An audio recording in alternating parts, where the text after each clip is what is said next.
Hello and welcome to a special live stream called My Silk Road, a live stream brought to you by CGTN. I'm Merna, coming through live from Beijing. We are currently streaming across various platforms, so please tune in to CGTN on Facebook, YouTube, Twitter, WeChat, Weibo, as well as CGTN's official account, My New Silk Road. This is the hashtag we're using for today's conversation, so if you would like to join the conversation, please use the hashtag My New Silk Road and join in. Today I'm in the studio, joined by some amazing reporters who just journeyed back from their Belt and Road journey. The Belt and Road, using the wisdom of the Silk and Road initiative back in the day, is now revitalizing cooperation, friendship, as well as mutual learning between different countries. In the studio with me right now, we have Zhu, Liu Jiaxin, Li Jingjing, and Jiaxin, who just journeyed back from different countries across the world. So everyone, welcome back. Thank you for having us. Nice to be here. I'm very jealous because I didn't get to go to all the countries you guys have been to. So I decided to make myself feel better. I'm going to quiz you on a little trivia on Belt and Road. Is that okay? Oh my God. Can you please make me feel better if I quiz you? I'll feel much better. Okay. All right, we'll try. We'll try? Go. Let's go with the first question. The world's second largest mines of this condiment, the Kura mines, are located in Pakistan. What exactly is this condiment, guys? Right, we've been to Pakistan. So the pressure is on you, Jason. Saffron. Saffron, yes. Try again. Rock salts. You used... What is the exact answer? Rock Last time, what is the exact answer, Jason? Either saffron or rock salt. I'm going to go with rock salt. Good answer. The Himalayan pink salt is actually produced as... It's Good not. start, It's good not. start. So as we know, can you all of you just share where you've been to first? We know you've been to Pakistan already. Yeah. Jingjing? Actually, we were on the same routes. We've been to Pakistan, Turkey, Greece, and Tanzania. But even though we've been to the same countries, actually we separated to different cities. So actually, right? Yeah, we have quite unique experiences. I'm so jealous. And you guys? So I've been to 2 Arabian countries and 2 coastal states. The first 2 I'm sure you are very familiar with, the UAE, United Arab Emirates, and Saudi Arabia. Nice. Very hot places. And then the other one is, the other 2 are Sri Lanka and Thailand. And Juju? Yeah, we started from Xinjiang and then to Kazakhstan and then Ethiopia and then Malaysia. Do you know what that means, everybody? It means the quiz questions are going to be harder because I feel bad. No way. Next question. Who has been to Turkey? We just mentioned. Us? You Us. guys. Yes. Which city in Turkey lies on 2 continents? Okay, we know the answer. I'm going to give it to you. Okay, Istanbul. I really want it to be a hard question, but yes, that is correct. Istanbul lies in both Europe and Asia. Next question, let's see. I want something very hard. Oh, is it you guys again, Greece? Oh, yeah, I think so. Greek. The Greek Isles are home to how many islands? Oh, they have so many islands. Dozens? More than 10? How many, Jason? Perfect answer. Dozens? I don't know. Make us look good, Jason. Okay, okay. I'm going to guess a very specific number. I'm going to go with 38. Just off the top of my Why head. don't we have that button right now? All right, I'm wrong. Unfortunately, 38 is not correct. What is the correct answer? Let's see. Over 6,000? islands. 6,000. Oh my How God. much is it? And to our viewers, if you know the answer, please tune in. Maybe you know more than all of these reporters. I'm sure we do. I'm sure they do. You will. All right, now Tanzania. I think, oh my, the question yeah, is it's so us again. Is this You a again. quiz just Just to make for us? 2 Yeah, hours. just for to look good. Basically because I know you guys have a lot of interesting stories and pictures that you're going to show later. So Oh, yeah. to make me feel better, I want to quiz you first. Okay. So Tanzania, what is the name of the highest mountain in Africa found in Tanzania? Well, actually, one of our colleagues actually went there. I think it's Mount Kilimanjaro. Yes. Excellent answer. Very well done. I want to see if there's some questions addressed to our beautiful girls over here. Kazakhstan. Yes. What is the name of one of the world's newest and most futuristic capital cities in Kazakhstan? Well, I have to say it's Almaty because we've been there and we thought that would be, but I don't know the correct answer actually. To our viewers, does anyone know the correct answer? Please put it in the comment section. Let's see the correct answer. Oh, Astana. Astana. Which in Kazakh actually means capital city. Oh. Interesting. Nice. Ethiopia. In what year is the current Ethiopian calendar? Got that 2016. Excellent, Juju. Yeah, because we were like traveling back because they use a totally different calendar than many other countries in the world. Yeah. So if you want to go for a time travel, just go to Ethiopia. I didn't know that. It's Wow. 2016. Yeah. I do miss 2016. was a good year for you. Yes. Let's see our next question.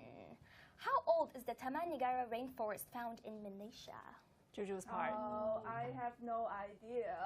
To Come our on, guys, viewers? take a guess.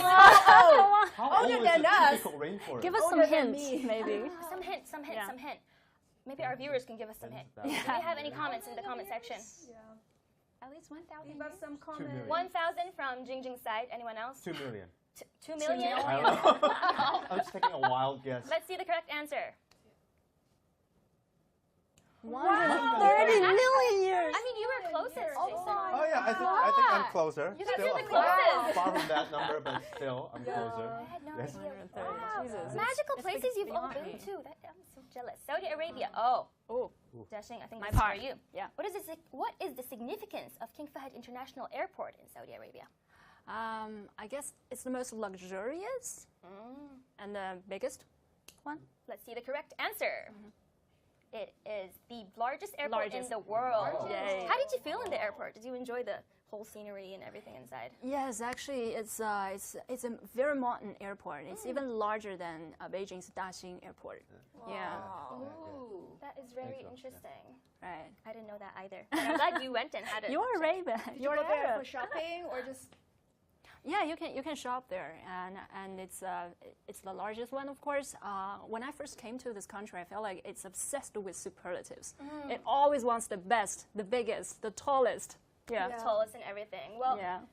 last question, I assume, which is Sri Lanka. Sri Lanka is nicknamed as the pearl of which ocean? The Indian Ocean. Nice, Jiaxin. Very quick answer. Did you see? It just like Yes. it popped. So continuing with Jiaxin, since she's right next to me right now, we know that you journeyed to many interesting places in the world, and I know that you brought back a special surprise for all of us. Sure. Can you tell us what it is? Oh, come on, guys, Yeah, take a can't wait look. to have our breakfast. Did you take your breakfast? Well, this is the camel milk. So we've been to a royal camel ranch in Dubai. It's the largest one in the world. Wow. Yeah, if you want to take a look at what it actually looks like, just let's look at the video. Sure. Yeah, I took in the Farm spanning 15 square kilometers, the camels at this huge royal residence in Dubai called Camelicious begin their morning exercise. Chief veterinarian Dr. Yuhes has been studying camels for decades. She repeatedly tells me how camels are docile and attractive animals. When I approach one of them, the 2-meter-tall female seems more shy than I am, probably because I disturb her when producing milk. I rode a camel for The milking process is efficient and orderly. At the feet of the camel is the factory where the milk is collected, sterilized, and cooled. More complex processing, including the production of bottled milk, powder, and other dairy products, involves higher level of automation.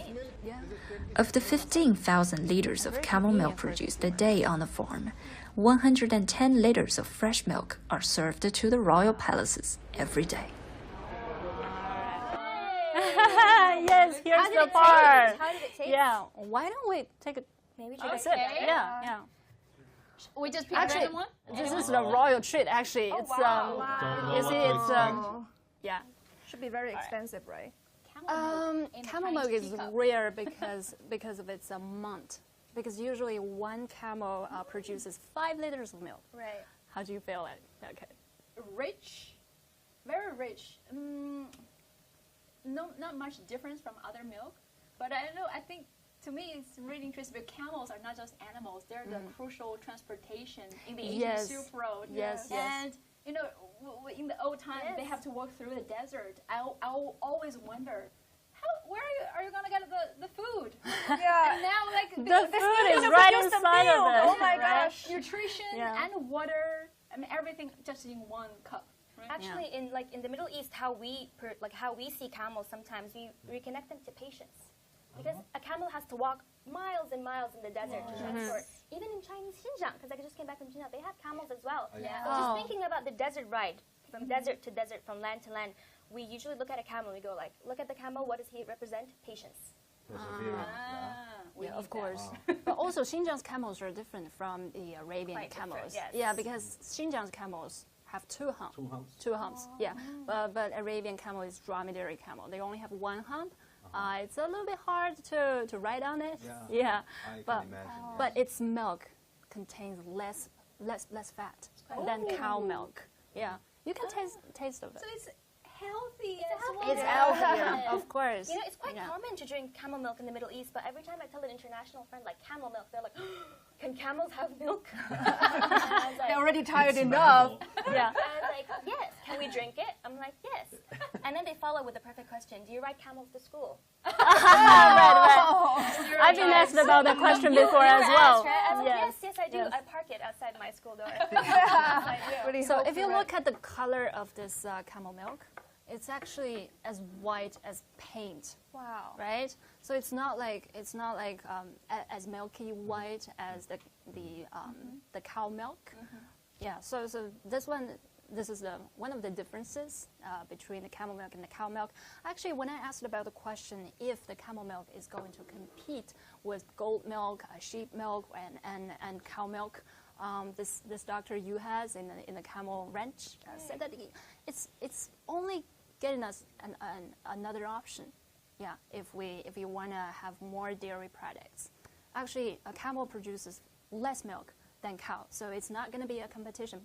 But since its nutrition, if we understand its nutrition and the healthy part, then it might be a good choice. Wow. Yes. And as I said, a lot of like international friends don't know much about camel milk, but it's actually now produced in different places, isn't it? Yes, sure. Well, the fresh milk is actually popular within the Arabian countries, but the powder is being shipped to the rest of the world. And actually, China approved the imports of the camel milk to its market since last year in December.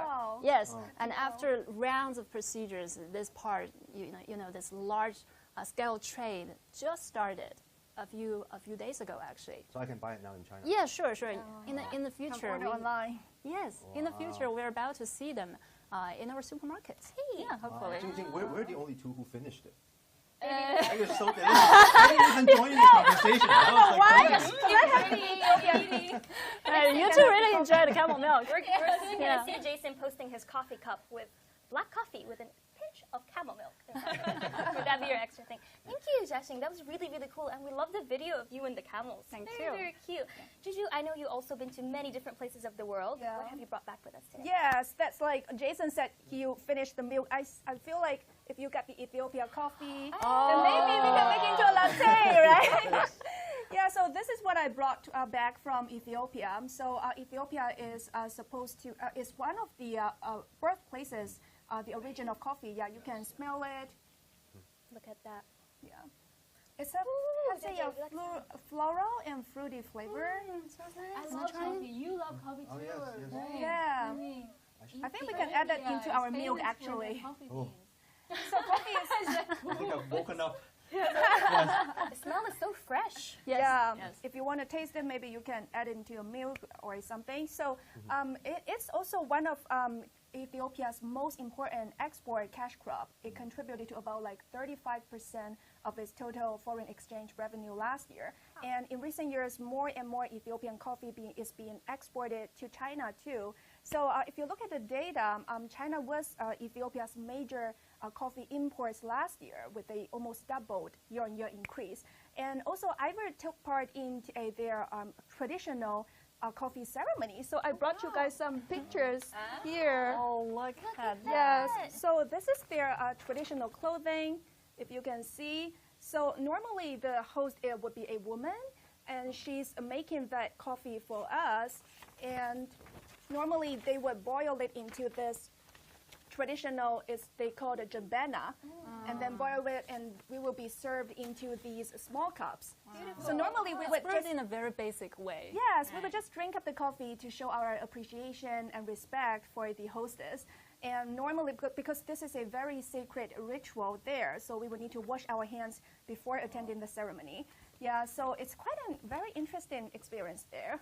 That is so cool. Yes. And I Very love the little cups that they show. I think you saw those in Saudi Arabia as well, right? For Yes. For Saudi coffee, for gala, right? I've been there. I drank some of it. Ah. I have a lot of like saffron taste in it. Yes, it does. In Saudi coffee. And they use cardamom. Yeah. Cardamom. Yeah, that's so cool. I love that. We love coffee, we love milk, but I think during your journeys, you also found a little taste of home by meeting some special people. Yes. Tell us. Because I've been to Malaysia, and there are 23% of its population are ethnic Chinese. And I've been to a Nyonya restaurant. So Nyonya people are like during the 14th and 17th centuries, some southern Chinese moved to Malacca and intermarried with the local population. And their male descendants are called Baba, and their female descendants are called Nyonya. So this is their history. And let's take a look at the video, like trying their special Nyonya food. Here are some of their local specialties. 这个是咱们餐前吃的是吗？啊，对，这个是叫拍体，然后中文叫做高帽，这个里面是蔬菜，然后有一些豆。 Is it made of egg? The cup. Yeah, the cup, I don't actually know, but there are many things inside. Very crispy outside and very soft inside. It's a bit sour and a bit sweet. Very delicious. 这个是我们的主食了是吗？对，这个是拼盘 jumbo， 这是绿色的椰浆饭，还第一次看，试一下。 Yes, that's 它 my 里面 first 那个 time 椰子 seeing 的味道 such 好 green rice. 香啊！我们是用纯椰浆、纯香兰叶的汁来做成的。 Next, fried chicken, also wrapped in pandan leaves. It looks just like traditional Chinese rice dumplings, right? This is chicken mixed with coconut, so it just tastes very special. Ta-da! It's now dessert time. 它这个绿色的是什么东啊，西？也是香兰叶做的。哦，也是香兰叶，又是跟刚刚那个一样的，也是香兰叶做的。那个是红豆，大红豆，还有椰浆。 Desserts in Malaysia seem quite healthy with their beans and Yes. It's very special. It's really sweet and also mixed with the taste of the red beans and also those tiny glutinous rice cake. So it's really a variety of flavors. had such a good meal there. Yes, and yeah, while we were sharing this food, maybe you can we have try some. more? But this is durian flavor, one of their local specialties. If you Okay. guys want to try, Please. So that's Durian. chocolate. Yeah. Can you? I can do durian. Thank you. In this studio. Oh, very strong. Yeah. We need to And also the restaurant owner is a Hakka person, because I'm also a Hakka from Guangdong province. Jason, you're from Half Hakka. oh, half Hakka, really? Yeah, my mother Wow. tried Oh, Hakka wow. people. Yeah. Yeah. Yeah, so it feels like I'm meeting a distinct relative there, because like Hakka people during the 7th Song dynasty, they migrated to the southern part of China, especially in Guangdong province, Guangxi, and also like Taiwan, Fujian, and they are the second largest dialect ethnic group in Chinese Malaysians there.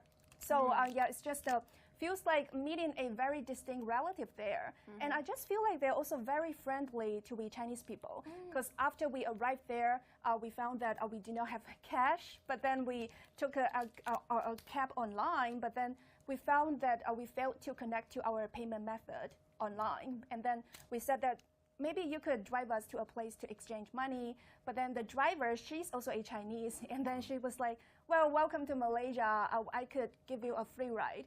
And then we gave her back in US dollars. But we were just very touched. It's a very sweet memory there. Wow. Yeah. Since you just mentioned about this friendly cultural exchanges, Yes. it reminds me of my trip in Thailand. So when I went to Thailand, a lot of people say, we 出了个假国. Just like, yeah. So many Chinese there, Yeah, right? so many Chinese, and people can always feel free to speak both Chinese and English. And actually, you don't have to speak English to come to Thailand. Because when I go to the restaurants, I talk to the concierge, they don't speak English. They just talk to me in Chinese. There are Chinese in the menu, on the slogan, everywhere. Just yeah, because China and Thailand are geographically connected, geographically close and culturally connected, and a lot of people around like 700 to 1,000 years ago, they went to Thailand. Chinese people went to Thailand and lived there. So many of the Chinese, just have their residency in Thailand right now. That's why they're so familiar with the Chinese culture. So I went to this Chinese Cultural Center in Bangkok. It's actually China's first cultural center in Southeast Asia. And I took a Tai Chi class and a Guzheng class in this region. I feel so surreal because, you know, when I in China, I never took any like Chinese cultural class here in my country. So it's a real opportunity for me. But actually, I dressed up. I specifically put on this Chinese traditional clothing, hanfu, hoping to amaze them, only to find out that nobody is surprised. Are they also Chinese? They're so common. They're so familiar with our culture. Yeah, so it's that's quite true. In Southeast Asia, I feel like even many of my friends, when I speak to them, I was like, why do you speak Chinese so fluently? They're like, oh, I'm like 5th generation, or like I'm like 6th generation. I was like, oh, but like with generations passing, like especially in like different countries, I'm like, do you like not forget your culture or your roots? They're like, no, we still speak our Hokkien, or we still speak our accent at home, and we still cook like that at home. Generations pass. So I think that's like how strong Chinese culture affects even future descendants. Yes. I think that's And really, you know, really cool. no, one of the largest ethnic minority in China is called Zhuangfu. They have their own languages, but I heard from Zhuang people, actually their language is almost the same as Thai language. Look at that. So when Zhuang ethnic minority, when they travel to Thailand, they can just communicate with the local people in Thai fluently. So that shows the historical connections between us. I think Thai is also an ethnic minority group in China. We have Thai too, right? Yes, Basically Thai. yes, right. Like the girl who served you the dessert, the way she dressed looks very similar to the Dai ethnic minority in China, living in Yunnan. Yes, maybe that's a thing too. Geographically close. Yes. And I love that, like, even with Chinese culture being so diverse sometimes, it gives you the chance that you can use your own, like, traditional culture, but also improve your own traditional one. So it's like, a day-to-day I dress normally, but in specific cultures or cultural events, I can dress my traditional Dai clothing. Or, right? Yes. Yeah. Jingjing, as everyone knows, people walk through life. Jingjing dances through life. So please tell us about your journey, Jingjing. Okay, thank you for this introduction. I love dancing, but my dancing style is more like Latin American. But like we went to Pakistan, so I went to a place. It wasn't part of my interview. I just walked around the city, went to the Natural Museum in Islamabad. So I encountered a folk band who was just playing music, dancing, singing. They were just there. So I ran into them, and we danced. Did a little bit of dance battle. So Really battle! Can't wait. Look at that interaction. So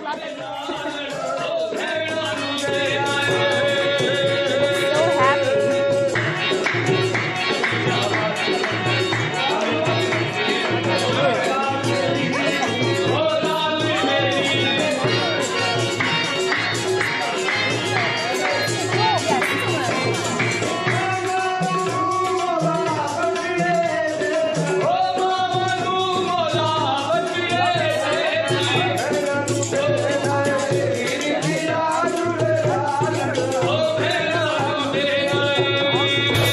Our dancers here.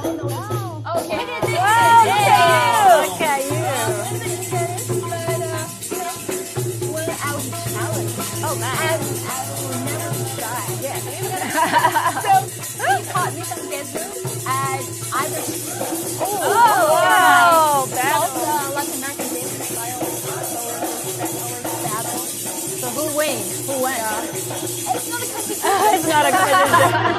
I think being the only girl there has already led the entire dance. Wow! Is this just a normal day or just there or It's just a random day. Yeah, wow. Random encounter with a folk band. They didn't expect that they will see a Chinese girl dancing there, and those Really dance dancing. moves may be too much for the guys there. But they love the experience, and I really enjoy the experiences.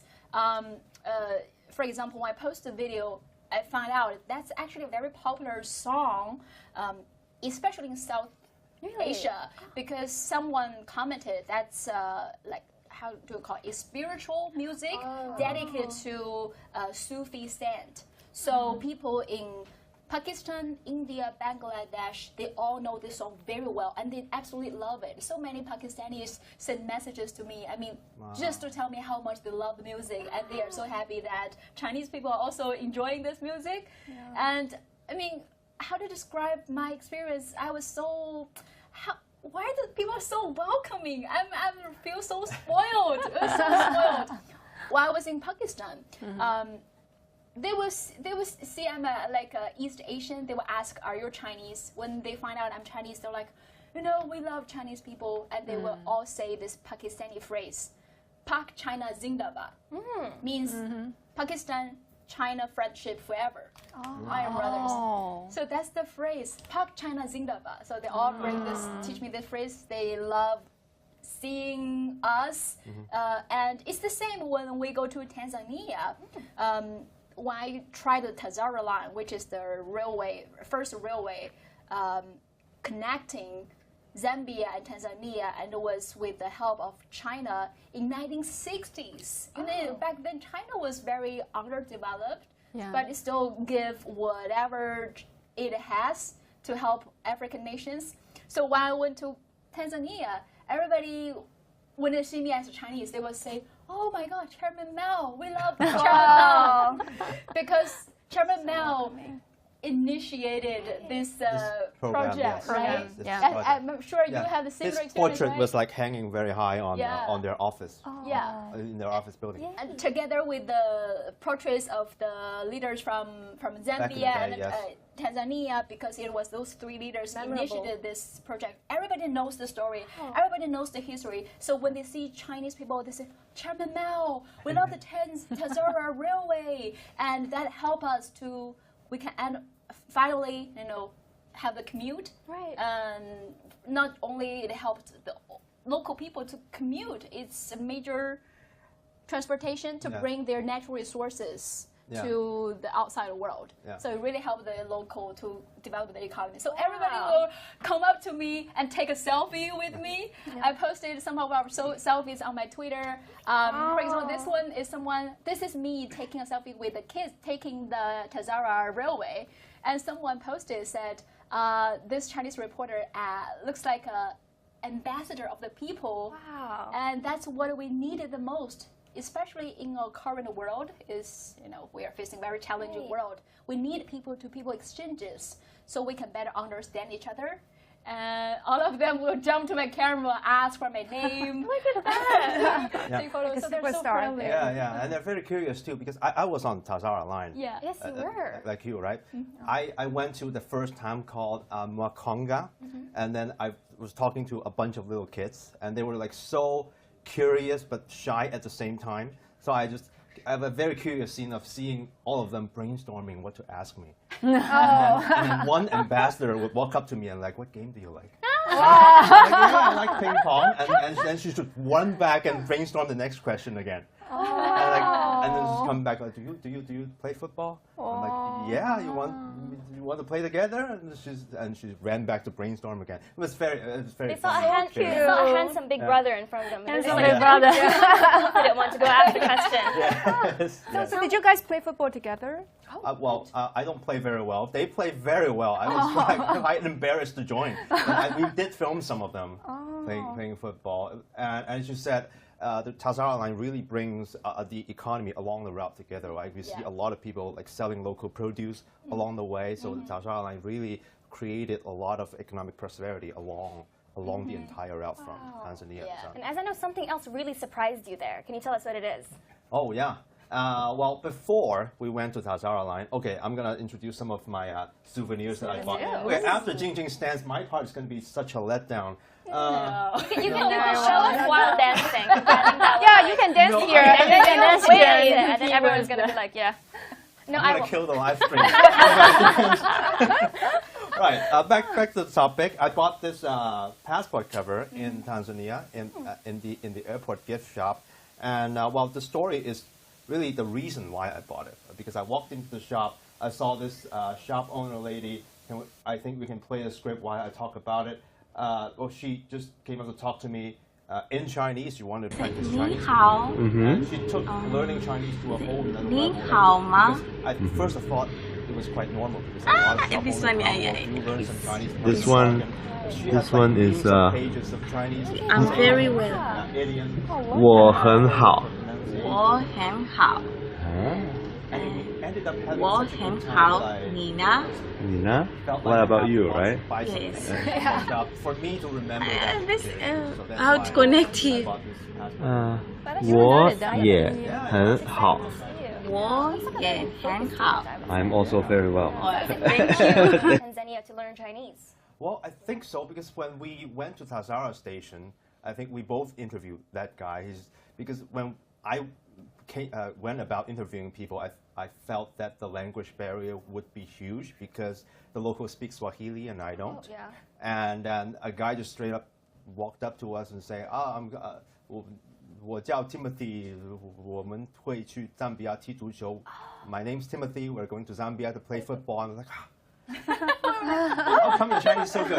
Oh my He's like, soul. I studied in Ningbo University in China. And so, I'm like, wow.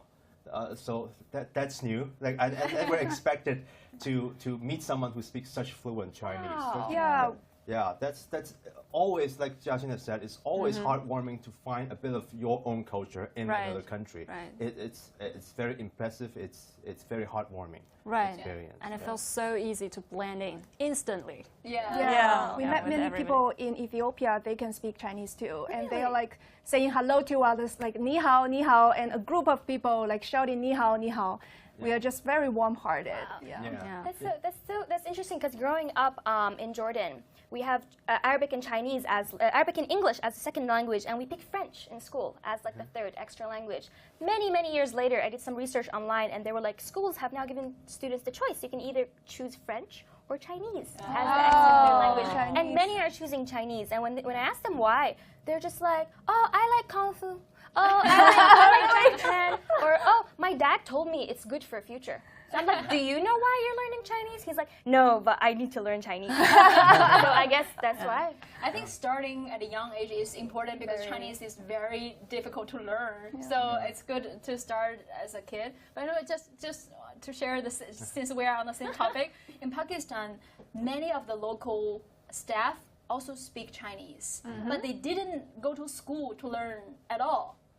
They just learn Chinese all by themselves by talking to the Chinese staff and by watching Chinese television like 还珠格格, those TV dramas. Interesting. So I was just so shocked. All of them, even though they never went to school, but they speak good Chinese. I was like, how come? It's like you're so smart. And they just really love China, so they have a huge passion to learn the language. Yes. I mean, you know, the staff from different provinces, sometimes their Chinese have accents. Specific accents. Yeah, so sometimes I need to ask again, what did you just say? But the Pakistanis understand. I'm saying it in Henan Hua. Right? Why don't you understand what I'm saying? Yeah, I had the same experience in Pakistan because I know a lot of the traders who trade across the border didn't take like formal Chinese classes, but when they do business, they have to like learn some Chinese and they get better and better.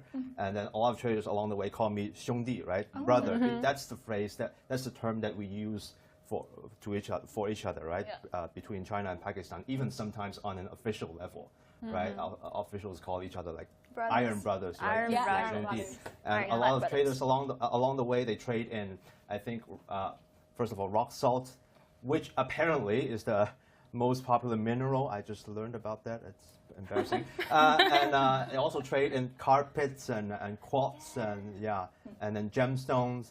And then they all they transport their cargo. What is this mini cart? A truck like this, right? I've It's been very trying shiny. this for a long time. Yeah, is it very shiny? I was eager to show this.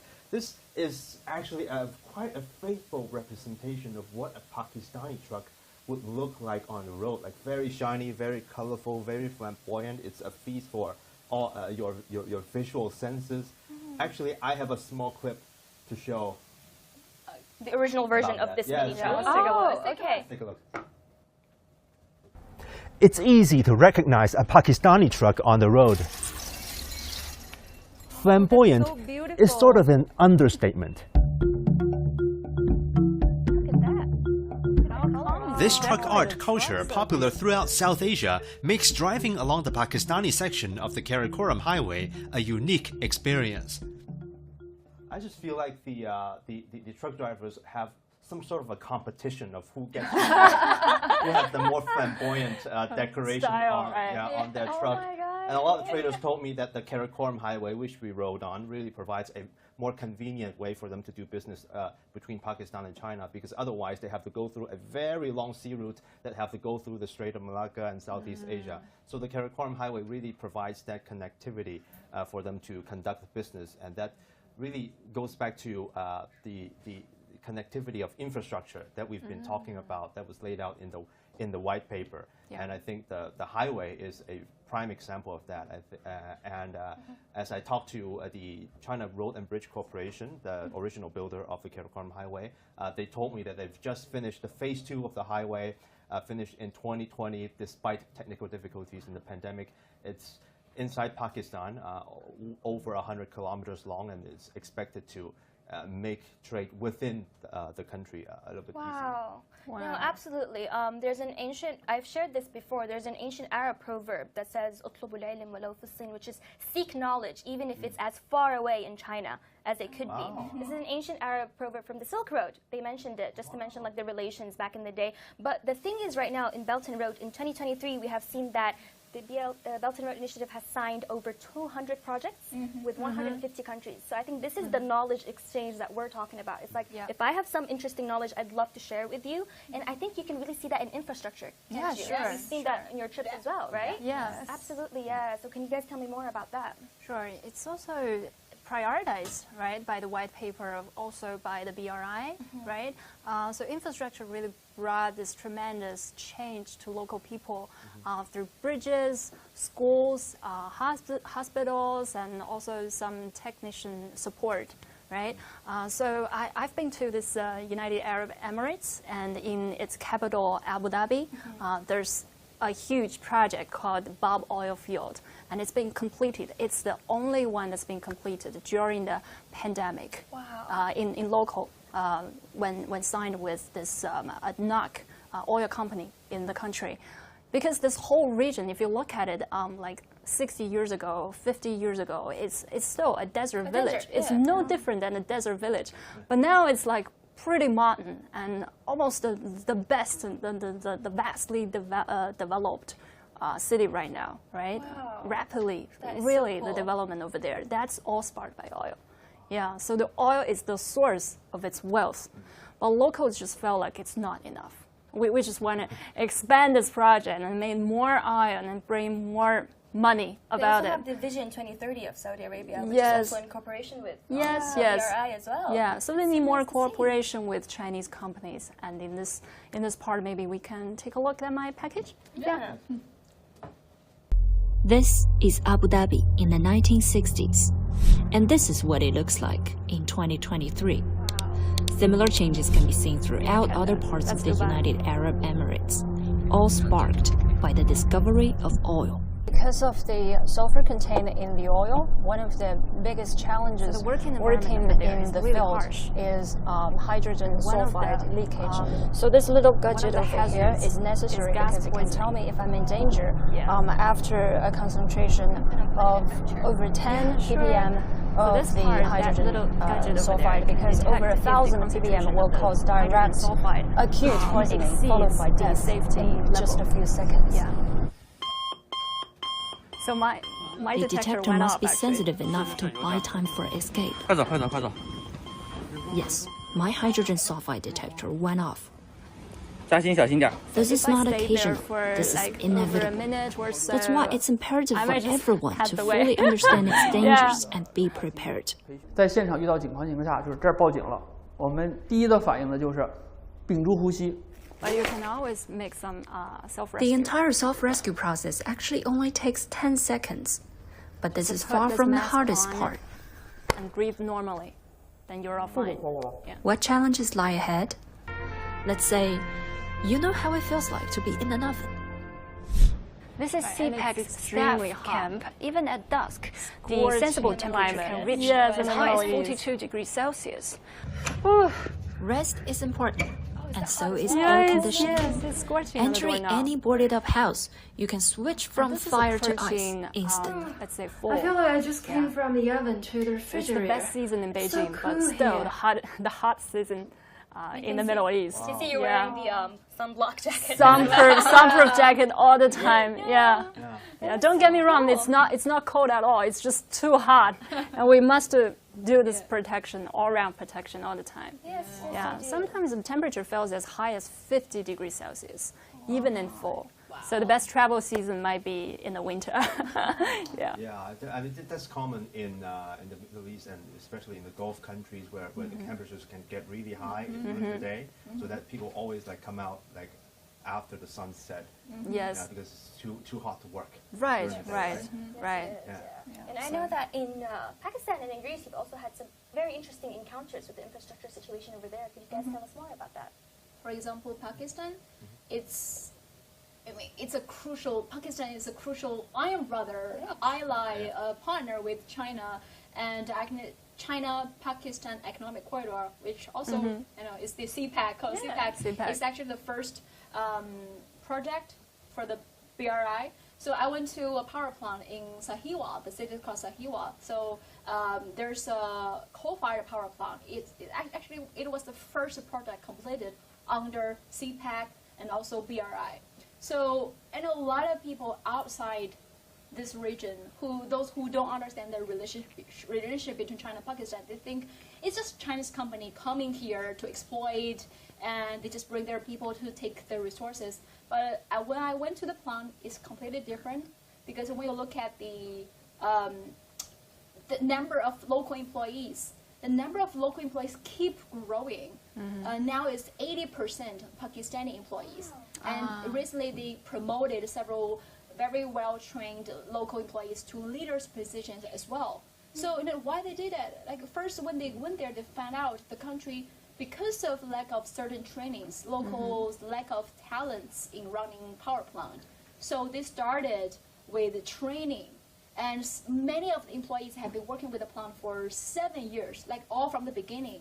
And 200 of them came to China to be trained for like 1 year to learn how to be engineers, how to be how to run power plant. So they got all the skills and they went back, and now they are the leaders. So if you look at the process, it's about how to teach a man to fish, rather than giving them one. Yeah, you start building this solve infrastructure. the long-term problem. Yeah, you build an infrastructure, but the thing is how to give them the knowledge. So even one day, all the foreign aid left.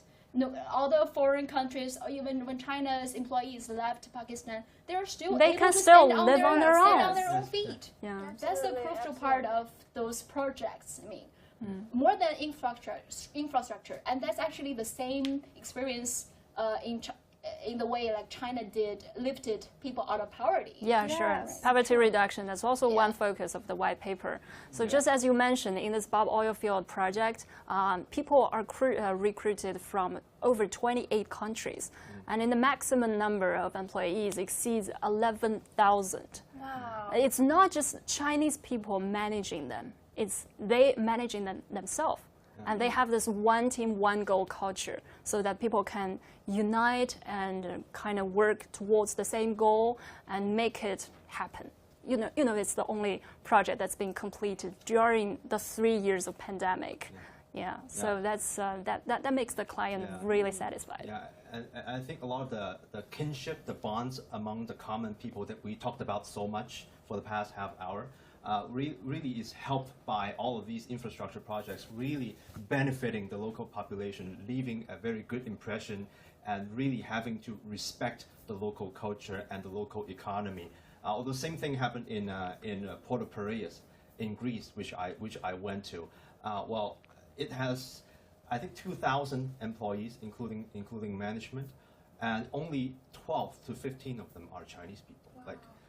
The Chinese don't take over everything, but they are the Chinese company Costco is the majority shareholder in Piraeus. Okay, I'm going to talk about that story, right? I went to the Port of Piraeus, which is like one of the oldest ports in the world. Like it's been the port of Greece since like the classical era, the era that we read in history books, right? It's been a shipbuilding factory since all the way back, right, to the classical era. So it has quite a little of historical importance of it. Like people respect the place very much, and about 40 to 50% of the local population like have some sort of economic connection to that port. So it's obviously very important to the local economy. So the Chinese company, shipping giant COSCO, bought the operation rights of 2 of its peers in 2009. But I think we all remember 1 year later the Greek debt crisis exploded, and the country was almost bankrupt. So was the port. The port was almost bankrupt. The equipment was very run down. The workers went on strike, and so it was very chaotic. But COSCO really spent like millions of dollars of upgrading everything, like the port, the cranes, the automation, the infrastructure, and really lifted the port from about 100th place back then in the world to a 38th place in the world by 2020. And all of this was achieved without like any layoffs and major wage cuts. That to me was quite an impressive feat. I went to the Port Piraeus, and I discovered that it was like more than a container port, because when we think of a port, it's all about like containers and moving about. But I discovered it was quite a comprehensive infrastructure. They have a container port, they have a car transshipment port, they have a ship repair factory, they have a ferry port, which is the largest one in Europe because they have 6,000 islands. I didn't know that until now. Yes. 6,000. And they have like a cruise terminal which is being expanded to be the biggest cruise terminal in the Mediterranean, which is a very popular tourism hotspot in the world. And all of these are grouped together as Port Piraeus. So I think that one of the staff there told me that it just goes to show the respect of one ancient civilization towards another. It's respecting the local livelihood, respecting that oceanic legacy, and it was really heartwarming to hear a statement like that from a local. Wow. Yeah, dual respect. That's very important. I feel like, oh my God, so many interesting stories. But about like some different misconceptions and stuff, as you said, like it's not like I'm just putting the company or the investment there. It's actually helping the local people. Juju, I feel like you have a better life. Yeah, I totally agree with you guys. Like Jingjing mentioned an employee. I also, there's a similar case there in Ethiopia. I met this girl. Her name was Sarah. It's Sarah, and she didn't get a chance to find a job back in 2017. And then while the Adama Industrial Park opened its project in Ethiopia, she was very glad, and she said like hundreds of people were waiting in super long queues to wait for it to apply for the job in the Adama's Industrial Park, because they can earn like 1/3 higher than other people for similar job positions there in Ethiopia.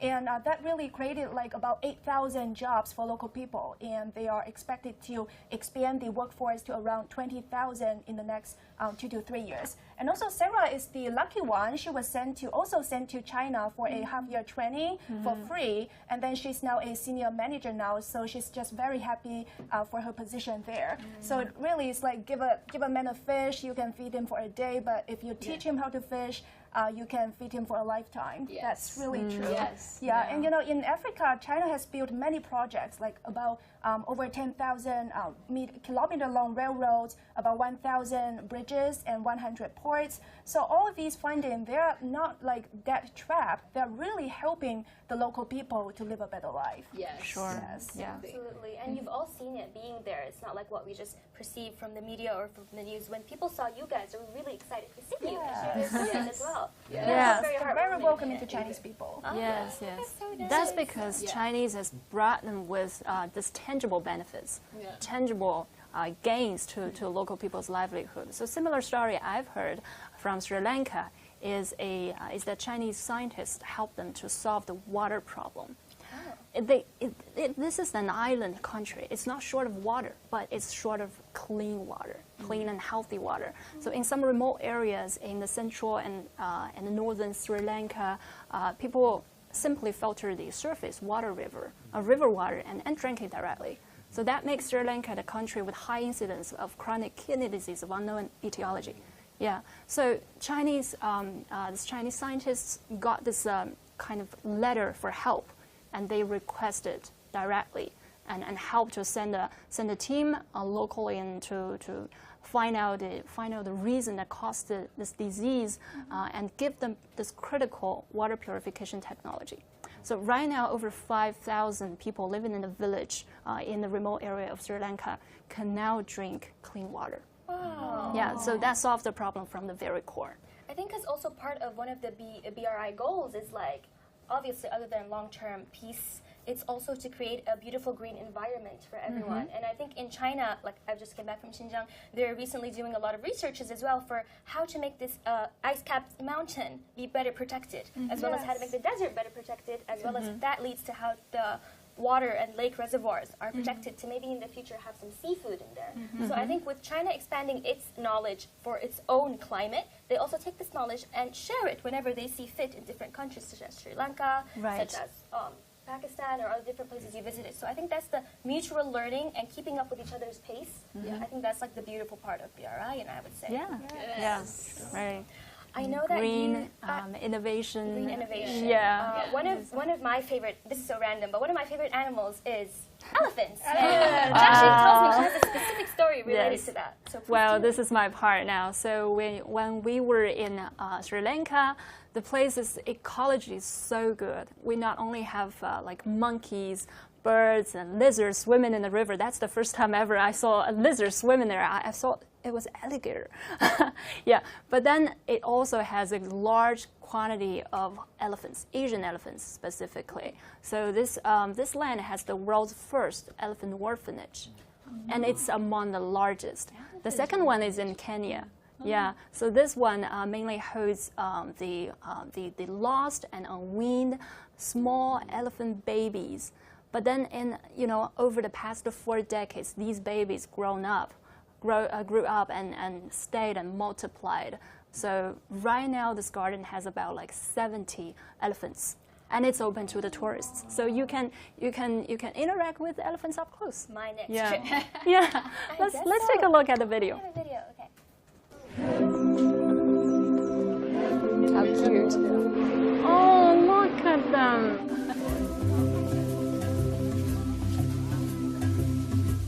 This oncoming joy, a herd of Asian elephants marching in to take a bath. Acres. Wow, how amazing are these largest land mammals? Hey, that one. Their home is the Pinawala Elephant Orphanage, which is the earliest elephant orphanage in the world. Established in 1975, it was intended to take in some lost unweaned elephant orphans. Later, the big guys stayed and multiplied in this collective. Over the past 4 decades, 75 elephants were born here. Because their bodies are Sandhya is the animal curator here, and is familiar with every elephant and its precise daily routine. So how long are they going to take shower over here? Twice a day, morning time 10 to 12 and 2 hours, evening time 2 to 4 o'clock, 2 hours. Because their bodies normally is very heat. They want to more water. The man is helping him. Feeding and taking care of nearly 70 elephants every day comes at a considerable expense. But the orphanage has been open to tourists, so income from ticket sales can help fund operations. Visitors can interact with elephants up close. Yes. Oh, don't worry, it's yours. A senior founding member seemed willing to accept my feeding.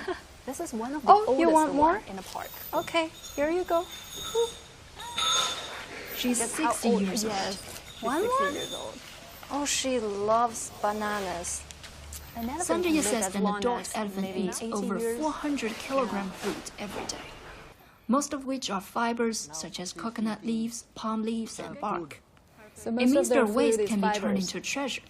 Have you ever heard that elephant dung can be made into paper? Did you know that? Elephant dung can be made into paper? 2 days old. Doesn't smell. Elephants are vegetarian. Not bad After smell. 2 days. It's the poop of the elephant. 90% fiber, 10% water. This is a dry one. Depending on the types of plants an elephant eats, its dung can be made into different colors and types So of they have paper. different After fibers, washing and that drying, makes the their dung feces has into turned different soft colors, fibers. which can be made into different paper.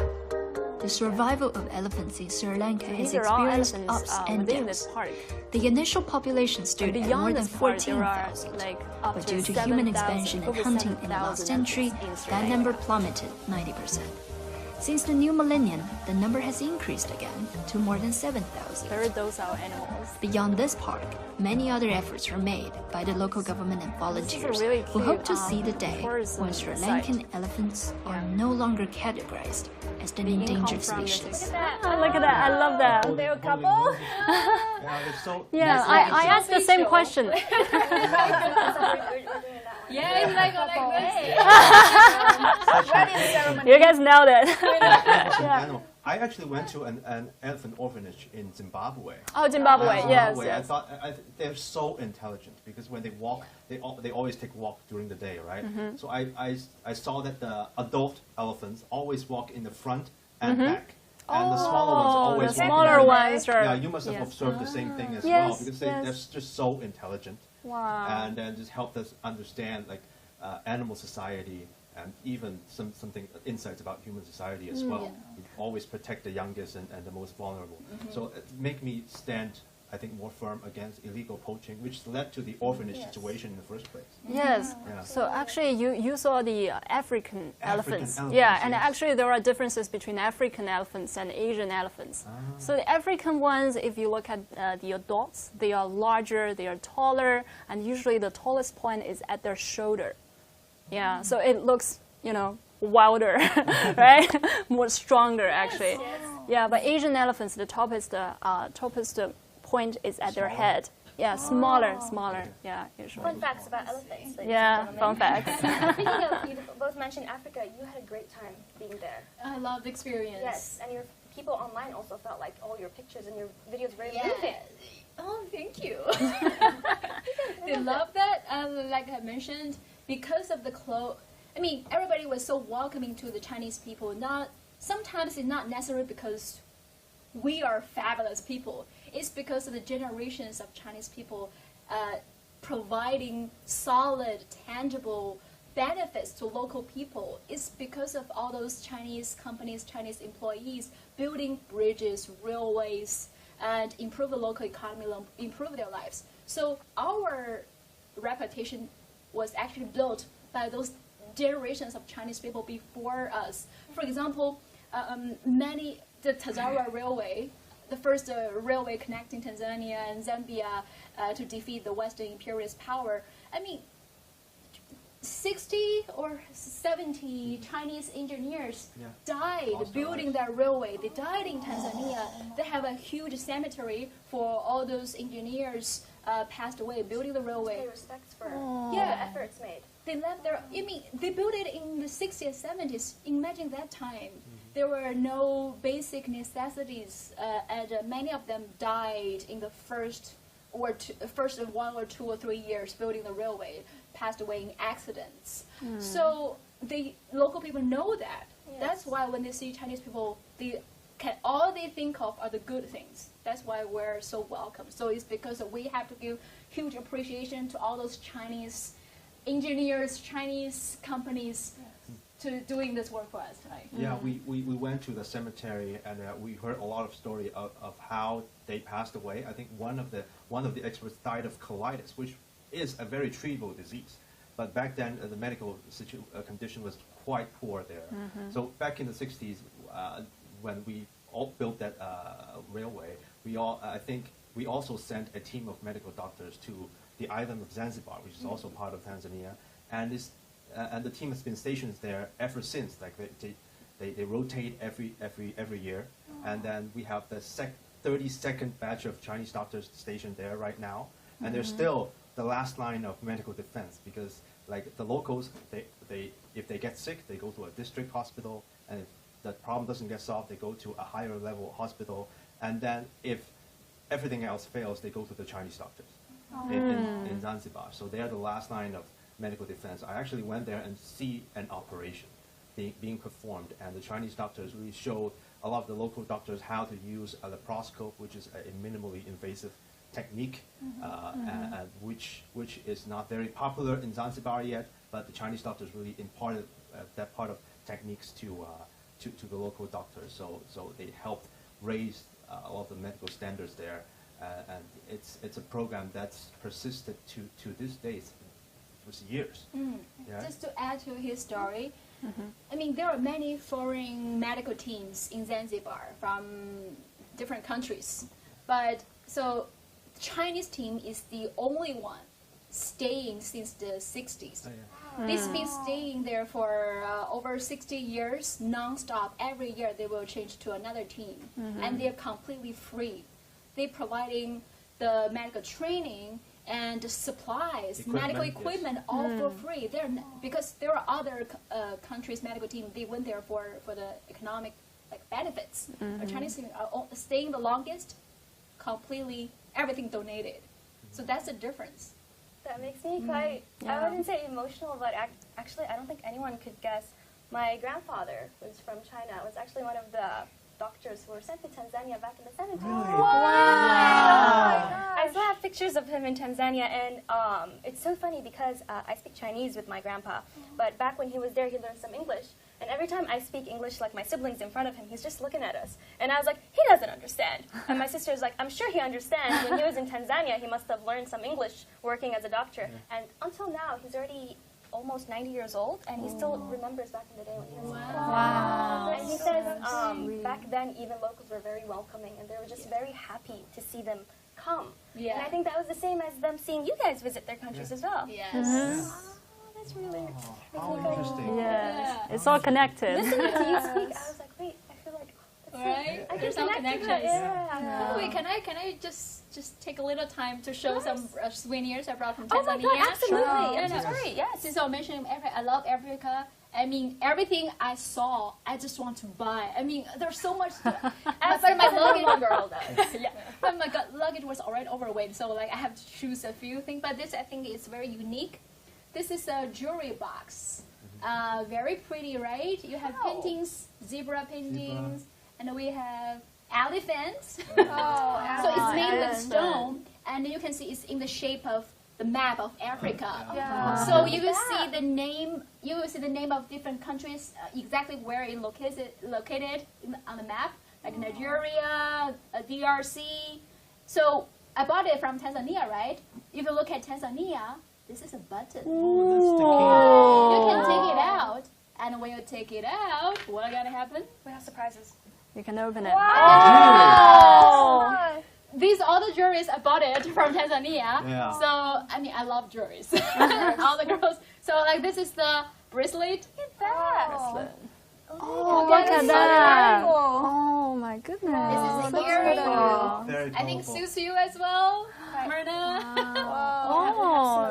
Similar likes for jewelry. Yes. Nice. Look at that. Oh, it fits your dress absolutely. Oh, yeah, so you can try, and I mean, they're a very unique style. I've never seen these designs elsewhere, so I want to buy them. Jason's like, why aren't you showing me? Why are you only showing the girls? This one, and I can change the. So this is the. Also in the the shape of Africa. The shape of Africa. Map of Africa as well, but it's instead of a hoop ring, it's the map of Africa, right? Wow. So I love all of them. This is so pretty, but really, and also I have this. Do you see this on my wrist? Look at this. It's a bracelet. And handmade, and what's written on it is Hakuna Matata. Hakuna Matata. Lion King. It's a Swahili, means don't worry. Don't worry about it. Everybody who watched Lion King will know this phrase, right? Yeah. So you will see this everywhere in many places, and people will say, "Oh, Hakuna Matata, Hakuna Matata." I watched the movie over 100 times, literally. So I know you didn't join the trip with us. So sad, but after I heard the story, I mean, there's some connections. That's why I have this souvenir for our beautiful host. This is for you. Hakuna Matata. Oh my God, I need to give you a hug for that. Look at that, everyone. Now we're jealous of you. Dress too. Yes. Happy moment for me today. I saw elephants, I listened to stories, and you got a bracelet. I'm very happy. So as I was loving all the stories, I'm sure our fans as well as our viewers really loved them too with using the hashtag MyNewSilkRoad. So if I could give each of you a few seconds all the countries you visited, if you can direct one sentence of appreciation for the love that they gave you, what would you tell our fans from there? Who would like to? So much one love. sentence. So One much sentence. love. You can write an article. Yes. Yeah. Write a dissertation about this. One sentence, One very sentence. challenging. Okay. For example, I must say, I was a part of the journey, but I just came back from Xinjiang, right? Which is also part of the BRI. Yeah, yeah. And I think The me starting sitting point there, of BRI. I would actually tell people, the people that I've met during my visitations in the Xinjiang area in China, is that thank you for looking at me like I was very, very new there, but thank you for welcoming me with open arms and beautiful dance moves. I felt like I was home, even being far away from home. So that's my big thank you to the people living in Xinjiang right now who welcomed me. So that's my one sentence. Wow. I'm just very appreciative of the mutual respect that we have for each other. That I feel along the way. We can discuss about the pros and cons of BRI on paper. We can research it online for months and months over months. But it's a whole different thing when you see them, when you see the effects they have in the local community in person. I'm just very appreciative of this entire experience. And the kids want to play football with Oh, you. yeah. And Jingjing, what about you? Okay, maybe I learned this phrase from my friends in Pakistan, but I think it transcends all Muslim countries. Assalamu alaikum. Assalamu alaikum. And I want to say thank you so much for welcoming us. The Belt and Road Initiative is a land bridge that connected all of us. I think, but the most important is it connect our hearts. So I'm sure I hope maybe 10 years later we can still have this conversation and find out all of us are living a much better world. Yeah. Yeah. Wow. Since we're speaking the local language, being the show-off that I am, I'm gonna say something in Swahili. Well, apart from Hakuna Matata, I learned other Swahili words from the local. We have, of course, Hakuna Matata. We have safari. There's one phrase I learned: "Tafadhali unipe chakula," which means "Please give me food. I'm hungry." And the last of all, I want to say to the people in Tanzania, "Nakupenda wewe," which means "I love you." Oh! That's a sweet You mentioned one. he's hungry. What about you? Yeah, I'm not hungry, but I'm just very thank you. I want to say to those people in the countries, they are treating us not just as a guest, but feels like a family member. And also, one key word I remembered, during my trip in Kazakhstan, they always said relax, relax, take your time, and just enjoy life. It normally would took us about 1 hour to wait for dinner to be served at restaurants. And then one time I remembered a friend just told me that, well, if you go outside to have a dinner with your friends, the main goal is to chat with your friends, is not to eat that food. Yeah, similar reason, just enjoy the experience, to live in the moment, relax, relax. Yeah, and also thank you guys all for treating us like family members. Wow. And Jiaxin, last Oh, of course. So one point that really touched me is that local people really value this link, this connection with China, and they recognize the BRI effort.